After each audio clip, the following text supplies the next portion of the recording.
Hi, I'm David Witter, founder and CEO of Financial Harvest Wealth Advisors. Excited to be with you today. Top 3 concerns, we're hearing a lot about this lately. Title for today is Trade Wars, Big Tech, and Volatility, What to Do Now. So we're going to talk about the 3 top concerns we've been hearing most recently. Number 1 is trade wars. We saw about 6 days ago a significant decline in the equity markets when Trump announced tariffs and potential impact to China, and then the concern of ramping that up globally. Number 2 is just 2 days ago, tremendous sell-off in technology, and you can see here tech shares tumble again as regulatory risk rattle investors. And then the third thing we're going to talk about, third concern, is volatility in general. Look here at the graph of the S&P 500 since the beginning of the new year. Significant increase there during January, big sharp decline, a little bit of recovery, another big decline. So let's dive in. Let's start with trade wars. What do we do with the concern of trade wars if that continues to escalate? The answer here is diversify globally. You can see here it's showing you the different continents. When we work with our clients, we diversify their portfolios in 40 plus countries and often over 12,000 equity positions. Global diversification helps to mitigate some of the specific risks if there's trade wars between the U.S., let's say, and other individual countries. Number 2, let's talk about technology. Look at this tremendous volatility in one day. Twitter lost 12% of its value in one day. Apple somewhere around 2.5%. Google around 4.5%. Facebook 5%. That's just in one day. But look there at the top, the Dow Industrials. If you had a more diversified portfolio, it mitigated a lot of that downside. So what do we do to protect ourselves from exposure to big tech? Because one of the big other problems we're noticing here is you can see here the big 5 technology companies: Facebook, Amazon, Apple, Microsoft, and Google.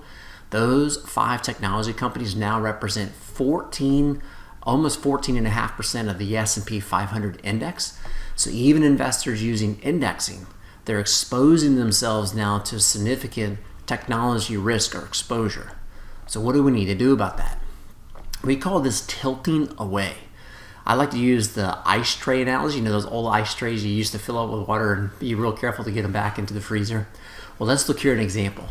The orange numbers are what we call a market weighting. And notice that in the large cap growth area, 62% of the weighting is there and 27% is in large value. That's what you see typically when you have maybe an index portfolio, especially like the S&P 500 index would be almost all in large growth and a little bit in large value. That's a significant weighting there towards that large cap. But one of the ways we can mitigate some of that risk is to weight more evenly back towards small cap and towards value, kind of tilting the ice tray more level. Those are the numbers in green.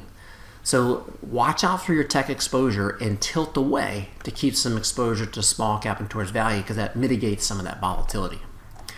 Number 3, let's talk about volatility. Just general volatility in general here in the last month or two. First is know the odds. They're in your favor. What do I mean by that, David?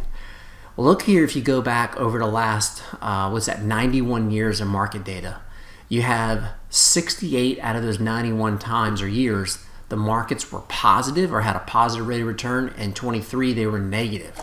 The way I like to think about it is when you wake up on New Year's Day morning, there is a 3/4 chance or 75% chance that for the year, your equity portfolio is going to produce a positive return. And there's roughly a 1 in 4 chance or 25% chance it produces a negative return. Know the odds, because if you're disciplined, they work in your favor. The second thing with volatility is expect it. Look at this. This is fascinating. This is here we're looking at 39 years of market data for the Russell 3000.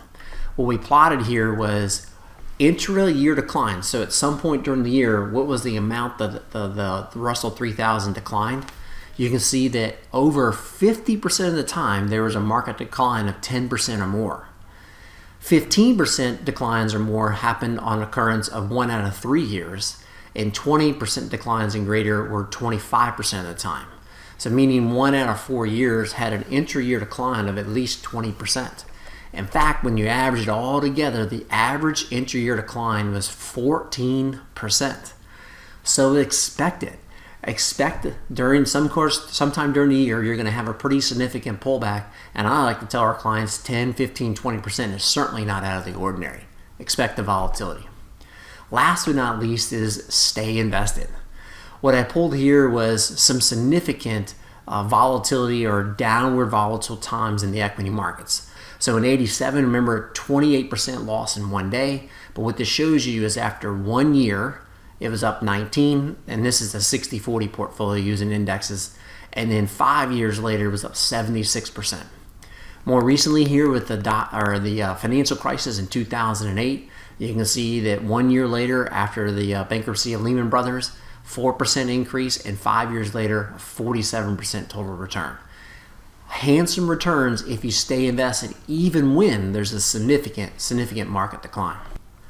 Okay, let's summarize. What's the dominant strategy to deal with trade wars, technology exposure, and also just volatility in general? Number one, diversify globally. Remember, 40 plus countries, over 12,000 equity positions. If you can get that kind of diversity, that helps to mitigate some of that risk. Number two is be aware of your tech exposure. Even if you're in like an index fund like the S&P 500, you're starting to see a lot of your weighting go towards technology, and a way to mitigate that is tilt away towards small cap and toward value in our example. Number three, know the odds. They're in your favor if you remain disciplined. Number four, expect the volatility.